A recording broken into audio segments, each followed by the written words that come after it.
الحمد لله رب العالمين والصلاة والسلام على أشرف المرسلين نبينا محمد وعلى آله وأصحابه ومن استنى بسنته إلى يوم الدين. اللهم علمنا ما ينفعنا وانفعنا اللهم بما علمتنا وزدنا اللهم علما وعملا إنك ولي ذلك والقادر عليه. أما بعد،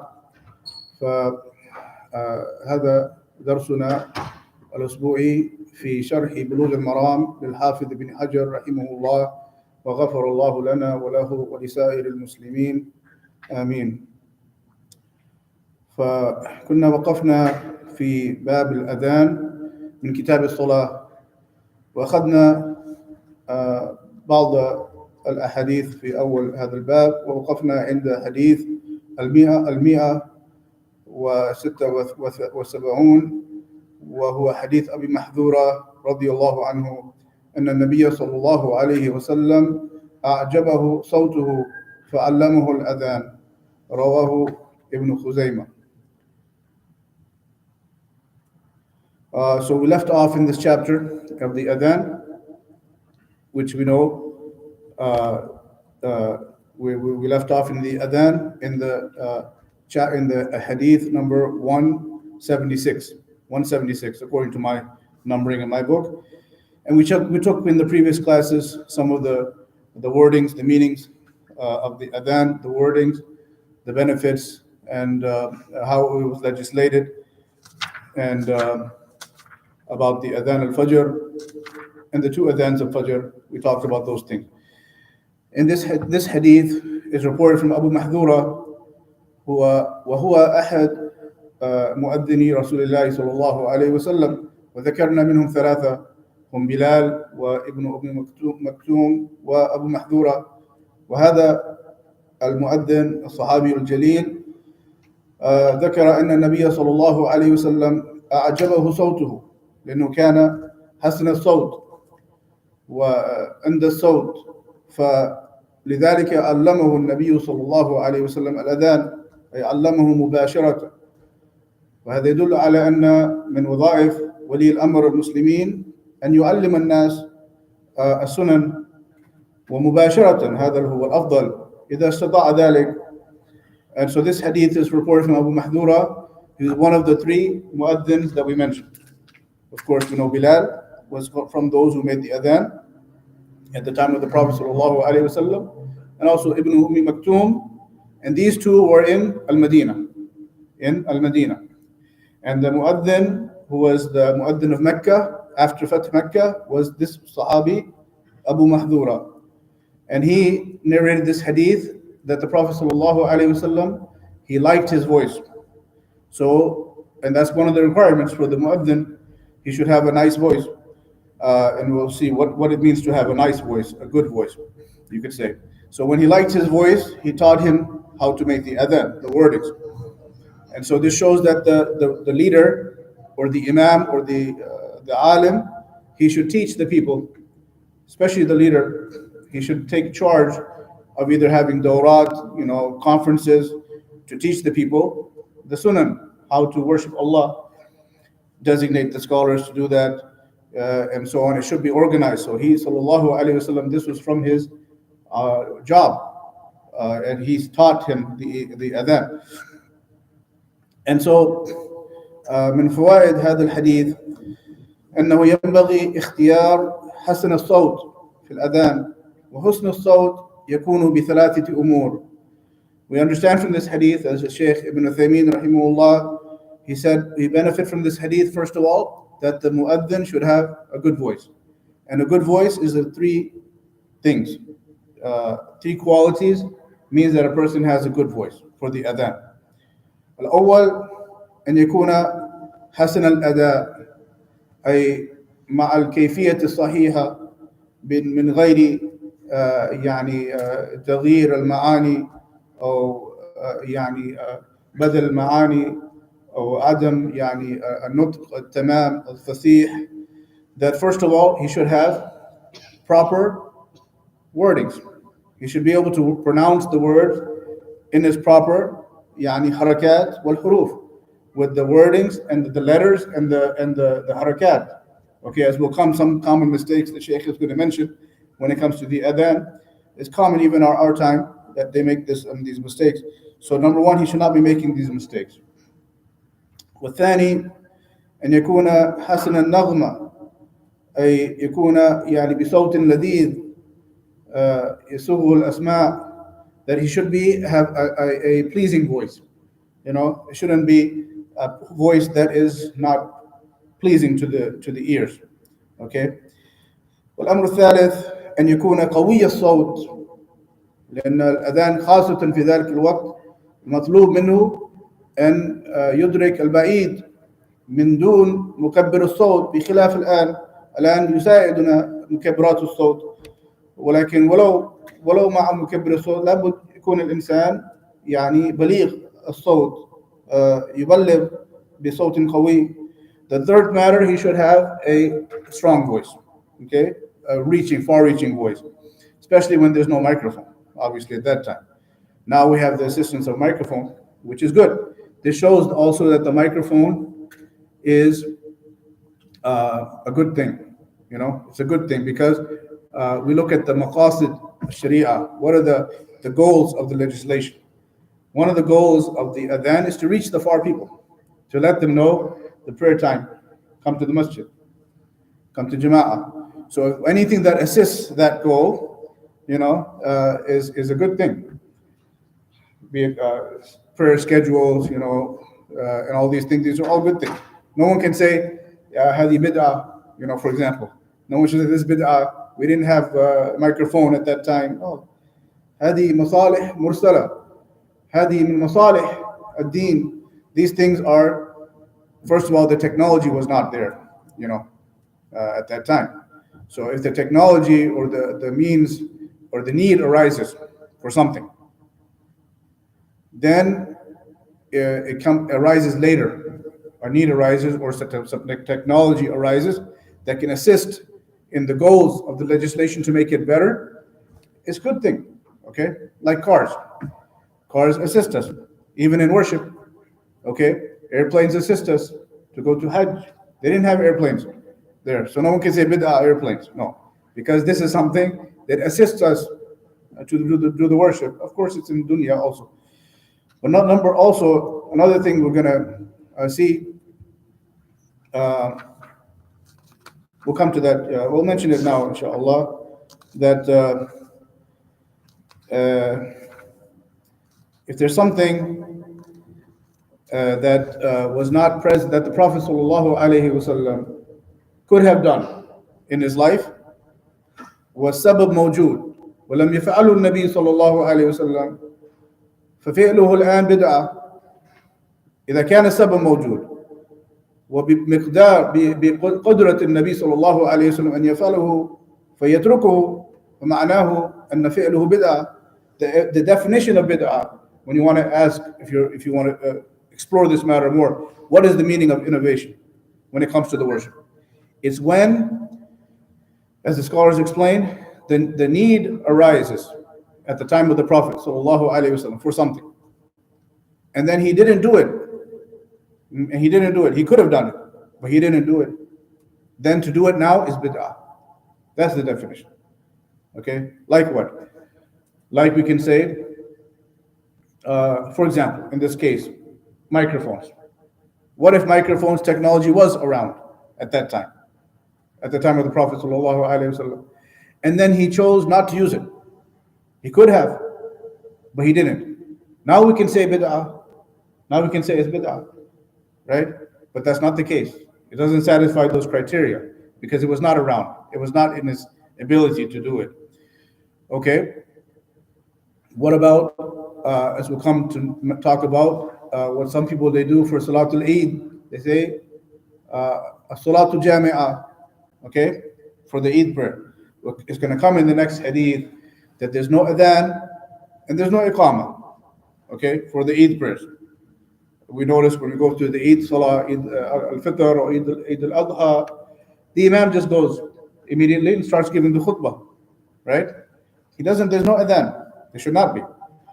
As according to the Prophet sallallahu alaihi wasallam, didn't do it, okay? So, the fact that he didn't do it, he could have done it. You could say, oh, there's a need, we need to announce. Because the adhan i'lam, it's an announcement. So if you're gonna, someone could say there was a need. Maybe somebody didn't know today was Eid. Okay, he's sitting at home. So let's go ahead and make the adhan for the sake of these people. It's Eid. It's a good thing. Okay, but that reasoning was found at the time of the Prophet sallallahu alaihi wasallam, and he didn't do it. So to do it now is bid'ah. Bid'ah. Yeah. This might be an overcomplicated example, but I can't think of any others. So let's say people start visiting here, when they go a lot, they're in a little vehicle instead of walking. Now there wasn't vehicles back then, would that still be considered bid'ah? I mean, they do it even now for people who are like But not with handicapped. disability. They just don't want to walk. Yeah, if you're old, for sure, you know.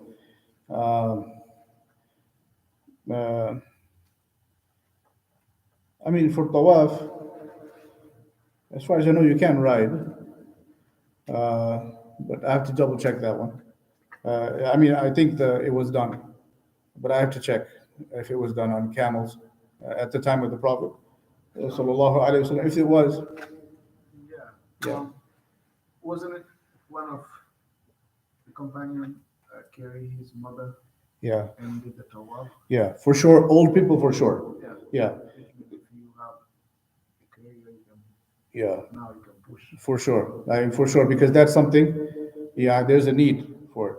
And like you said, there was probably narrations to that effect too. But this is something there's a need. What about he's asking a person healthy, young, can he ride?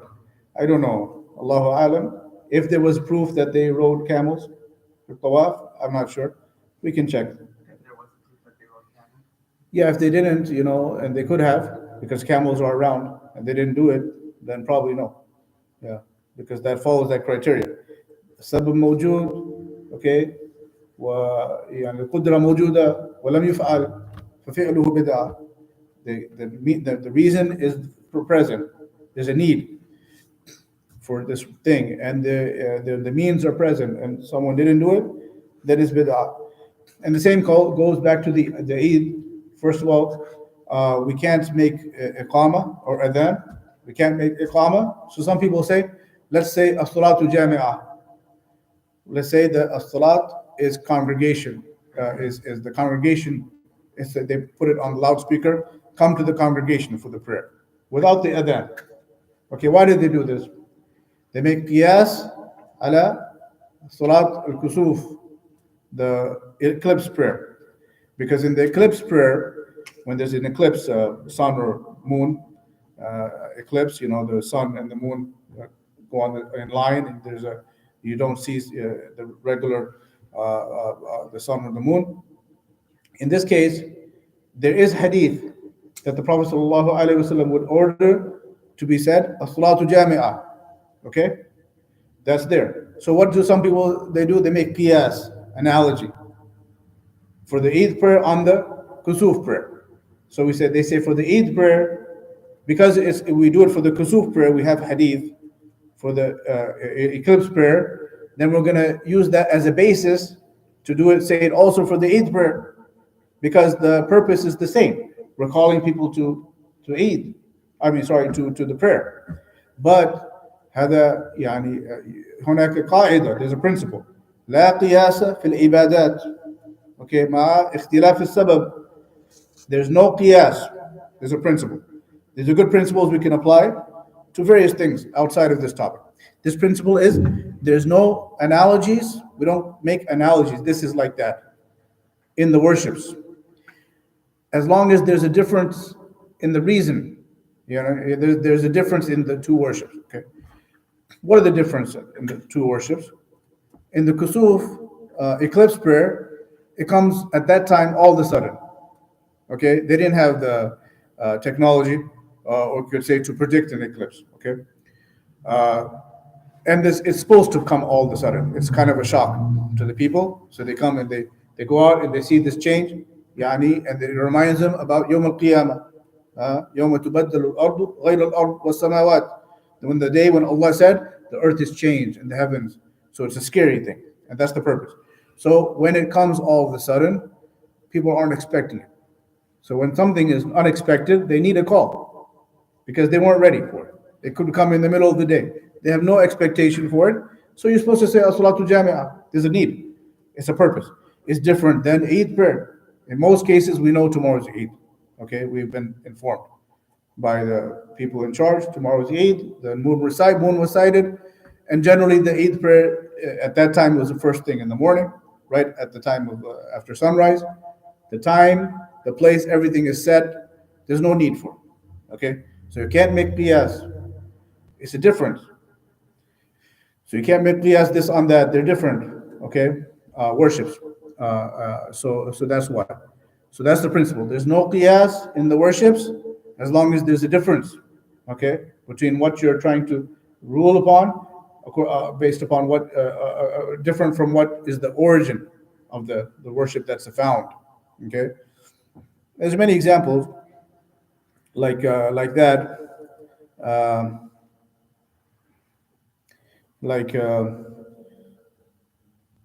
They say, for example,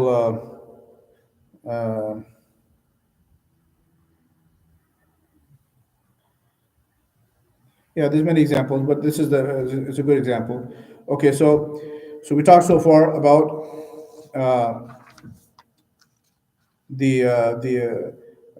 going back to the hadith about the word, the mu'adhin should have certain qualifications. Okay, he should be able to say the adhan properly without making mistakes in the meanings. Okay, and we mentioned some. We'll mention some more. For example, making in the beginning, Allahu Akbar. He should not say with the mad of the hamza في أول الله لا يقول Allah. Okay, Allah. هذا استفهام. That's like saying, is Allah the greatest? No, that totally changes the meaning, right? So we say Allahu Akbar, Allahu Akbar. Okay. Also, they mention Ashhadu an la ilaha illallah. Okay, should be also without too much mad. Okay, too much mad يعني لا يقال بالكراهة أو يقال أنه لا يغير المعنى ولكن يعني يخرج عن المطلوب. So a person should not be too long in the mudud extension. For example, in for example, أشهد أن لا إله إلا الله. Okay, I shouldn't be too long the mud. أشهد أن لا ست حركات أكثر شيء 6 counts is the maximum for the mud, for the extended letter. Okay, and so on. Also, Shaykh mentioned in Ashhadu anna Muhammadar Rasulullah. Rasul with dam. Rasulullah. Because many people they say Ashhadu anna Muhammad Rasulallah. Okay, and this could it's not right. Okay, in the al-mashhur في اللغة أن خبر إن يعني مرفوع اسمه إن منصوب أشهد أن محمد منصوب بالفتحة رسول خبر إن مرفوع بالضم. Okay, this is the major. Anyone who studies Arabic grammar, they learn this principle. Okay, when it comes to inna wa khawatuha, inna, when you say or anna, ashhadu anna, the word coming after anna has to be with usually fatha, if it's a certain kind of word, you could say. So in this case is Muhammad, ashhadu anna Muhammada. Okay, okay, so that's fatha. But the word after that or coming later is the khabar, or the information is going to be with dhamma.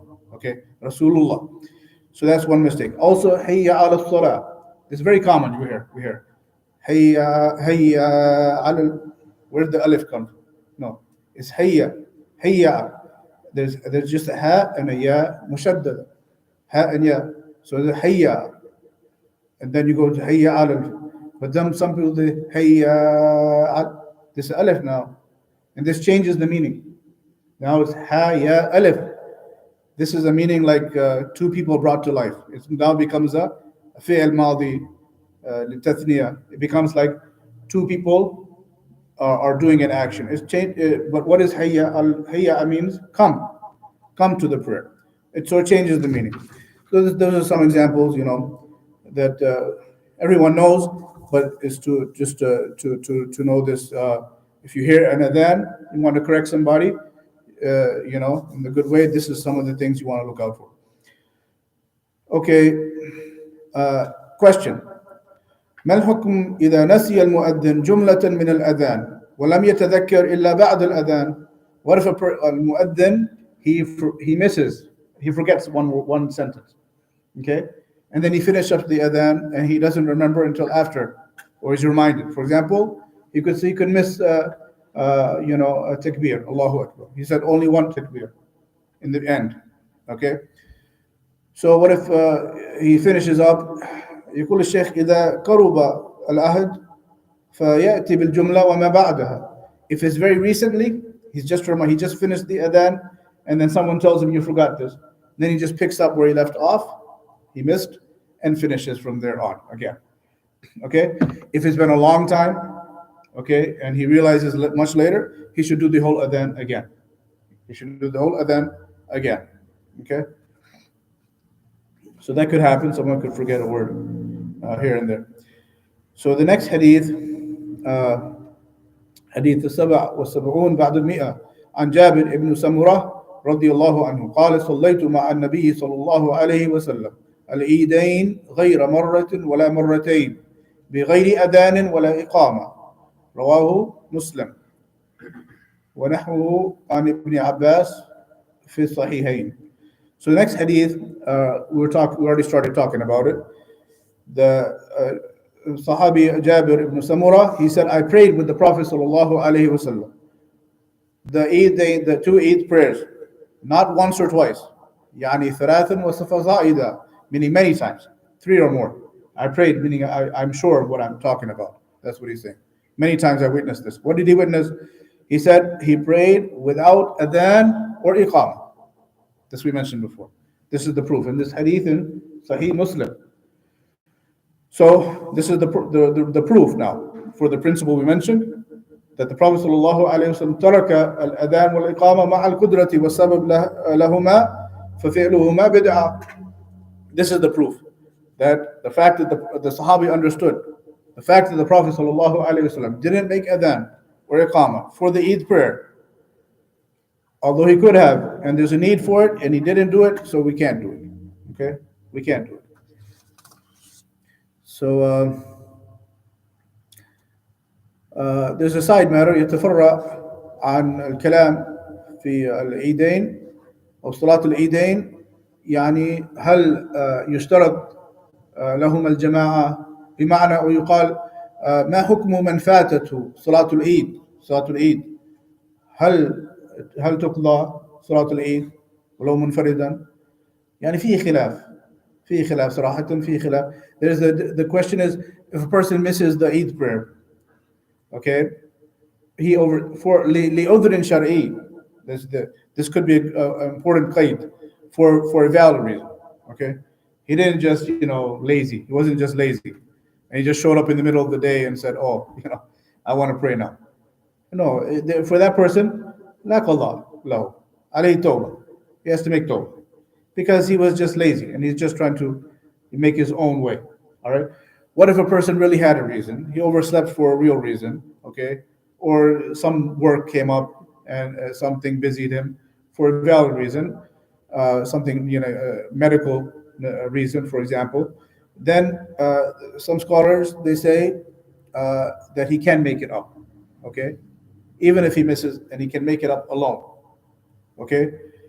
So how would he make it up? يعني تقضى كأدائها كأدائها, that he does it exactly the way the imam prayed with the takbirat, okay, 7, plus the takbirat al-ihram, second rak'ah, extra takbirat, the same way like the imam, and he prays even if he prays alone, okay, because he had a valid reason. This is one opinion.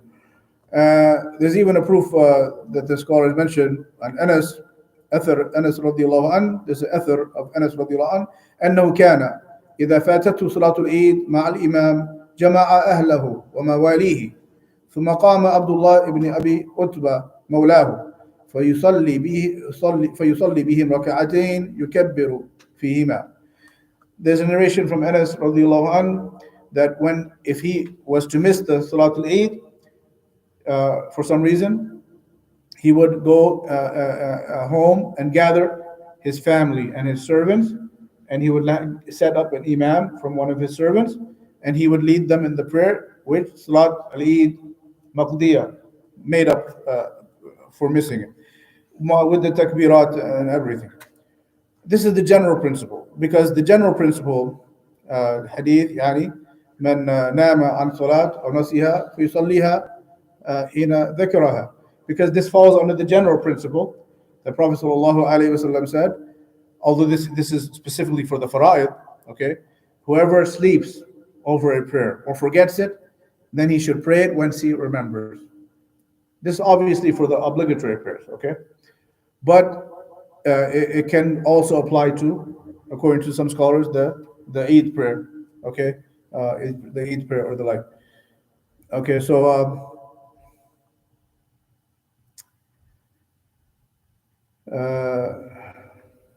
Naam. So that's that side note about the Eid prayer. Then we'll go and talk about any questions so far. We talked about the Adhaan and Iqama, not for the Eid prayers. Okay. Okay. What is ma hukum al Adhaan? Umuman. Okay. What is the ruling of the Adhaan? Okay. We didn't mention this last time, but we should have mentioned in the beginning of talking about the Adhaan. What's the ruling of the matter? الراجح أنها يعني فرض على الكفاية, فرض كفاية, meaning it's the فرض يعني for one person to do it in the community. As long as one person does it, then everyone is relieved of the responsibility. But if nobody does the adhan in a masjid, then we're all sinful. Okay? Somebody has to, because هذا من يعني شعائر الدين. This is from the symbols of the religion, the big signs of the religion. Okay? Symbols. Okay, so we cannot leave this worship. So somebody has to do it. Okay, this is in a masjid, obviously. Okay, what if a person is far from the masjid or he's sick, has some excuse, okay, that he doesn't pray in the masjid? Does he make adhan at home? Okay. الراجح أنه يشرع له الأذان، يشرع له ذلك ولو كان منفردا بوحده ودل على ذلك أحاديث. So what if a person is all alone, far from the masjid and far from the group, even if he's praying alone, then should he make adhan and iqama? Sorry, should he make adhan and iqama? Yes, he should. Yes, he should. Even if he's why is he's either far or he's sick or some reason he didn't pray in the masjid, then he still should make the adhan and iqama. It should. It may not be obligatory, but there's a reward because there's a hadith. Why should he lose this reward? Okay, even if you say it's not obligatory. Then جاء في يعني مرفوعا عن النبي صلى الله عليه وسلم أنه قال: إذا كنت في غنمك أو باديتك فأذنت للصلاة فارفع صوتك بالنداء، فإنه لا يسمع مدى صوت المؤذن جن ولا إنس ولا شيء إلا شهد له يوم القيامة. The authentic hadith, this is in Bukhari, hadith Abi Sa'id al-Khudri. Prophet sallallahu alaihi wasallam said, if you are with your sheep, shepherding, out grazing the sheep, or some other, desert, far away, isolated place, then, and you make the adhan for the prayer, and then raise your voice with it, because nothing would hear the voice of the muadhin, whether jinn or ins or any living thing, except it would make shahada for it, testify that this person is, Muslim. Okay, you make everything would testify for you that hears your voice. So raise your voice.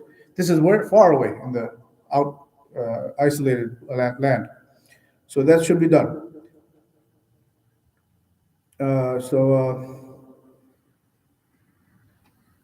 So that applies also to the home. As I said, a person is praying at home for a reason. حتى النساء في البيوت يقاس ويقال أن النساء شقائق الرجال كما يصح عن النبي صلى الله عليه وسلم. فما يشرع للرجال يشرع للنساء. يعني هذا ثابت.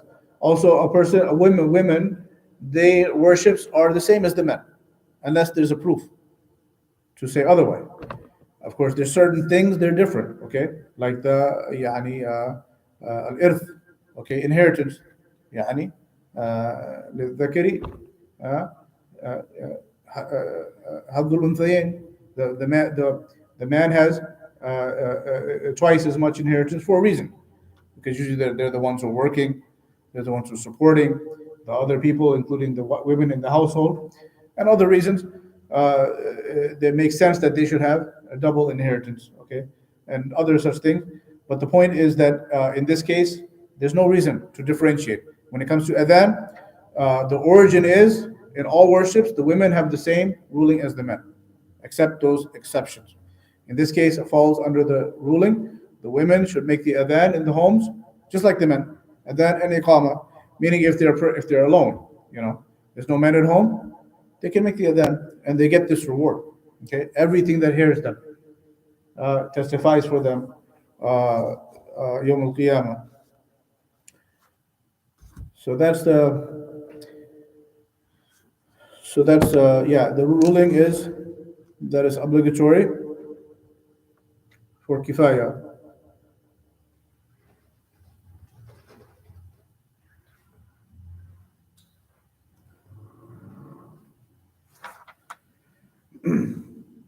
And it could say also, when it comes to the principle of the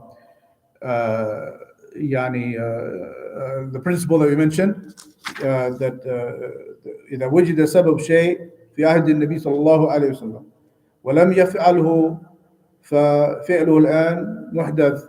If the Prophet صلى الله عليه وسلم could have done something, right, and the reason is present, and he didn't do it, then to do it now is bid'ah. The Sheikh also mentioned the example of the Mawlid, the birthday celebration, because the Prophet sallallahu alaihi wasallam, loving him is a reason to do such thing. There's the reason was present. He could have done it. He could have told them, because he knew the day he was born. Okay, but he didn't. Okay, so for us to do it now is bid'ah. It's the same reasoning. So someone could say, ما الدليل على أنها بدعة؟ نقول الدليل عدم دليل. No, reverse the matter. Someone asks, why you people say bid'ah? What's your proof that it's bid'ah? The proof, there's no proof. لأن الأصل في العبادات التوقيف. Why? Because the origin in the worships is we don't worship. We don't do it until we get the proof. So we're on the origin. And we're on the origin. When we don't do it, because we don't have a proof, we're not asked for a proof. Rather, whoever wants to bring it, he has to bring the proof. Okay? هو مطالب بالدليل.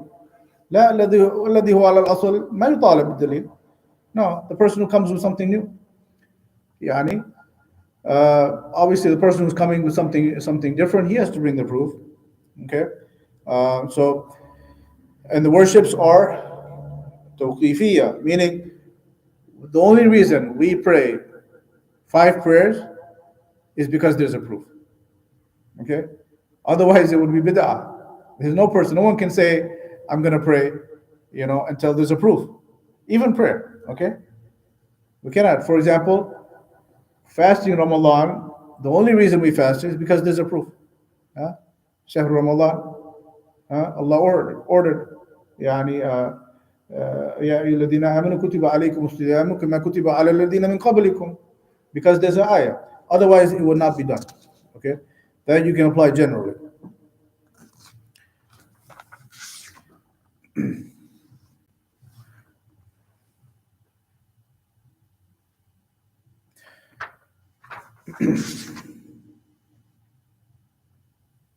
Okay, yeah.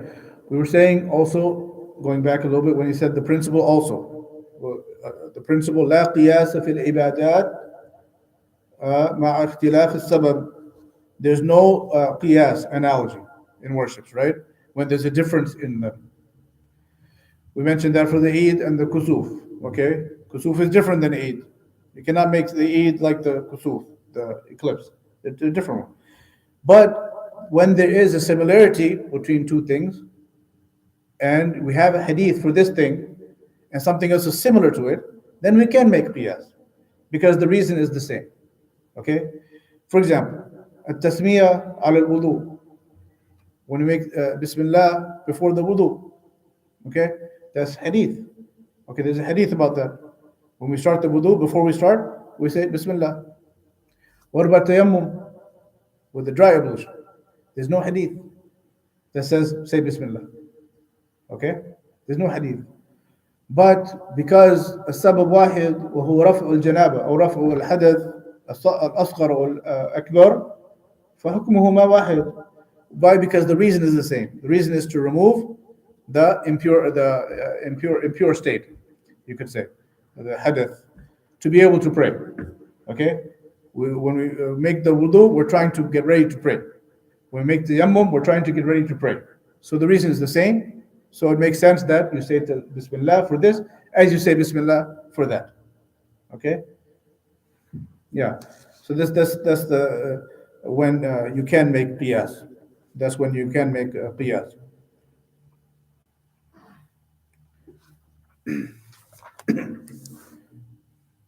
Okay, we'll take one more hadith.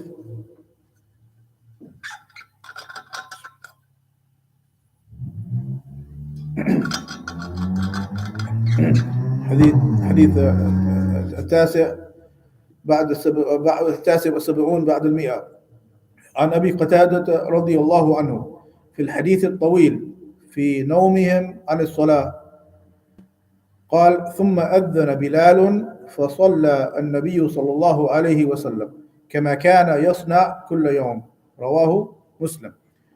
So this hadith is part of a short part of a big long hadith or story, and it's reported in Sahih Muslim that Abu Qatada, he was with the Prophet sallallahu alaihi wasallam in a journey, and he basically overslept. They overslept for the Fajr prayer.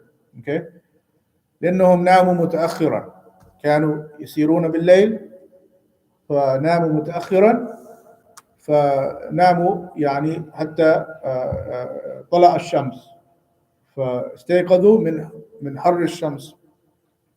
What happened? The Prophet sallallahu alaihi wasallam was traveling, and they were traveling at night, and they went to sleep very late, and they didn't wake up until the sun was beating on their face. Okay, that's what woke them up. So they missed the Fajr prayer. Okay, and أمر النبي صلى الله عليه وسلم أن يرتحلوا من مكانهم هذا فقال إنه مكان حضرنا فيه الشيطان. So what the first thing when the Prophet صلى الله عليه وسلم woke up, he told them, let's move from this place that we slept over Fajr from, because the shaitan was with us, okay, in this place. This could be from yani Amr Ghaib. We don't know. If the Prophet sallallahu alaihi wasallam, Allah informed him there's shaitan here, or just the fact that they overslept. The shaitan had some role in that. Okay, that they overslept from the Fajr. The point is, he told them, let's move to a different place. ثم أمر بلالا أن يؤذن. Okay, هنا الشاهد يعني الأذان للصلاة المقضية. Then he told Bilal to make the adhan, although the sun is up already. This is a made-up prayer. So the proof is, even if you're making up a prayer, you still make the adhan for it. Okay, and the iqamah, and you pray just the same way. إن كانت جهرية فتصليها جهرا، وإن كانت سرية فتصليها سرا. يعني القضاء يحكي الأداء. The principle is, when you make up a prayer, you do it the same way as you would have in original form. So if it's a Fajr prayer, is loud, right? So if you wake up after sunrise, you should pray loud, right? Dhuhr prayer, for some reason you oversleep. When you wake up, you pray silent, just like the original, okay? And with the adhan and iqamah, okay, just like the original. That's the proof, okay? That's obvious. ويستفاد من هذا الحديث حسن خلق النبي صلى الله عليه وسلم. أول أنه بشر يعني يلحقه ما يلحق الناس من النوم، حتى من النوم على الصلاة أو النسيان. النبي صلى الله عليه وسلم كان ينسى أحيانا ونام هنا لأنه بشر اختص بالرسالة. So Prophet صلى الله عليه وسلم was a human being. Okay, no one can raise him above that. Why? Because he was affected by what is affected other human beings. Okay, although it was rare. Okay, but he could oversleep. He could forget. In the recitation, one time he forgot what he was reciting. It can happen. But يعني لا يخطئ في تبليغ الرسالة. No, when it comes to هو معصوم في تبليغ الرسالة. When it comes to conveying the message about the religion, this is halal, this is haram, this is Quran. Okay, where he would not make a mistake. Okay, or in the legislation. Okay, in the original legislation, saying this is ruling of this, he can't make a mistake. Okay, because he was ma'soom. Allah asamahu. Allah protected him from that. So that's. But other things, sleeping and this and that, he can get affected by these things. Also, he was the best character. لأنه لما استيقظ لم يوبخ بلالا، لأنه ألزم بلال بأن يراقب الجو والشمس والفجر، فنام بلال عن وظيفته. فلما استيقظ النبي صلى الله عليه وسلم لم يلومه، لم يوبخه، لأن بلال اعتذر فقال يا رسول الله أخذني الذي أخذك النوم. فالنبي صلى الله عليه وسلم تركه لأنه هو نام نفسه، هو نام أيضا. So also the Prophet صلى الله عليه وسلم was the best character. Okay, although Bilal's job was to wake them up for Fajr, and he fell asleep from his job.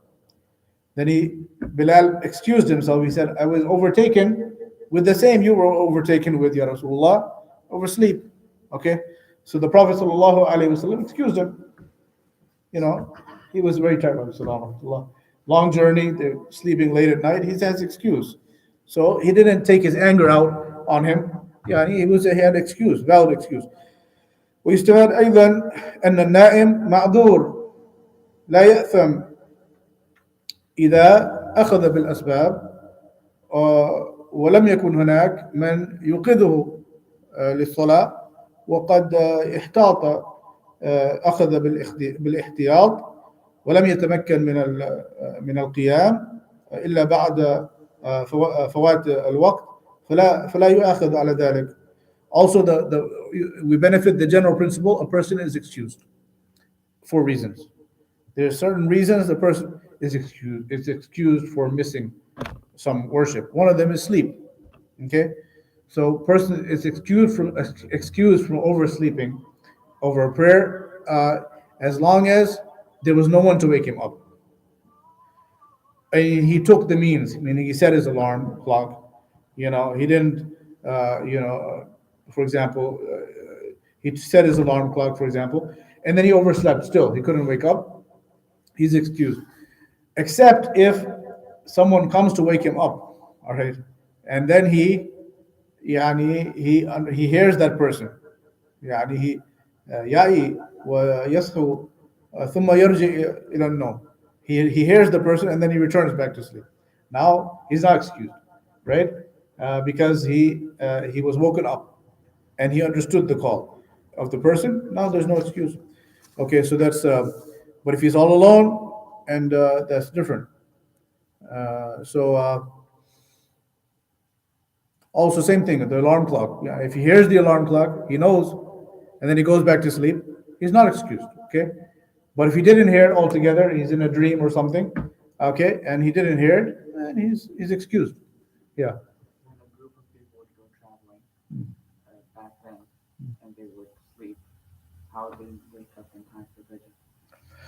One person is supposed to be like a watch. Mm. Or if there's not just one person traveling. Yeah, you should. At that time, you try to, like I said, not sleep too late. Okay, take some means. Don't,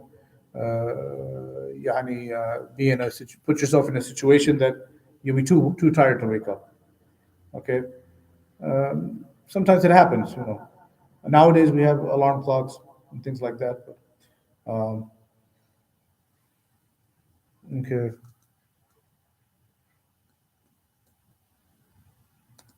So the شاهد من الحديث أن الأذان مشروع حتى للمقضيات.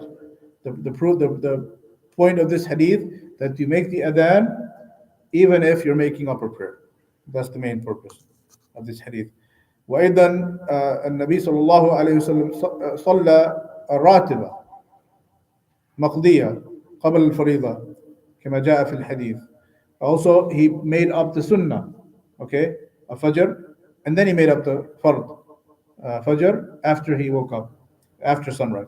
So it shows that the way you prayed it, if you would have prayed it on time, and you miss it for some excuse, you make it up the same way. Sunnah and fard, exactly the same.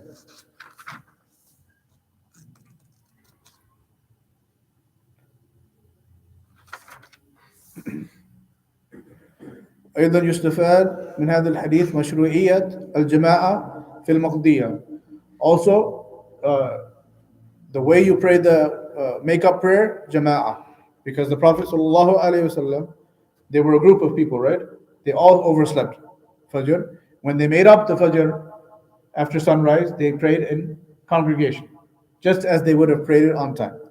So exactly the same, okay? Generally, you make up prayer exactly the same. If it's loud, you make it up loud. If it's jama'ah, you make it up jama'ah. If it's, for example, if it's night prayer, you wouldn't make it up jama'ah, outside of Ramadan, for example, because it's not a jama'ah prayer.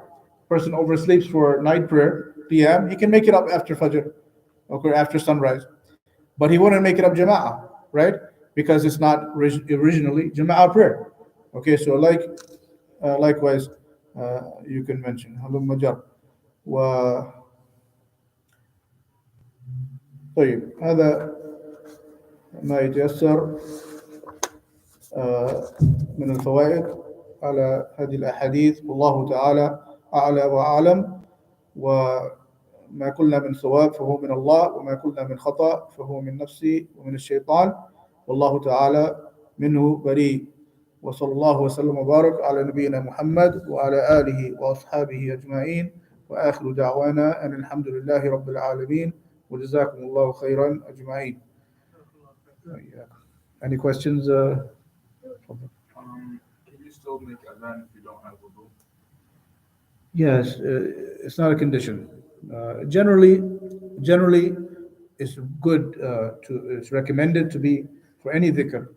Okay, any dhikr, even anytime you mention Allah's name, to be upon wudu. Okay, but it's not a requirement to be upon wudu to make the adhan. Any other question? طيب جزاكم الله خير.